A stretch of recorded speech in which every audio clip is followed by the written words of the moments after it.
እስራኤል ከጠፋች ቆሻሻ ልጅ አይቷል። ኢትዮጵያ ውስጥ ያለው ሙስሊም አጥፍተነው ነው የምንጠፋ። አየማኝ ኦርቶዶክስ ምክንያቱም እዚያ በኋላ አታስኖሩንም እርግጠኛ ነኝ።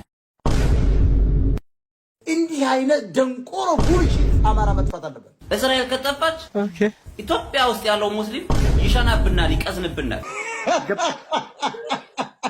This is the funny part of Orthodox. እንደውም ሻር ኮምፕሊክ አድርጎት ይሄ ፋክት ነው፣ እውነቴን ነው። አጥፍተነው ነው የምንጠፋ። ንጹህ ልብ የሌላችሁ ቆሻሻ አስፈጻሚ ኢትዮጵያ ውስጥ ያለው ሙስሊም ይሸናብናል፣ ይቀዝንብናል። What? ይሸናብናል። What are you talking about, man? አለማወቅን የመሰለ ድንቁርናን የመሰለ ነገር አለ። ኢትዮጵያ የሚባል ታላቅ ሀገር ያስተዋወቀን ሙሐመድ ይባላል። ቅዱስ ናቸው ብሎ ነው የጻፈው። ጥሩ ህዝቦች ናቸው። ኢትዮጵያን ለዓለም አጉልቶ ለ2 ቢሊዮን ህዝብ ኢትዮጵያን አስተዋውቋል።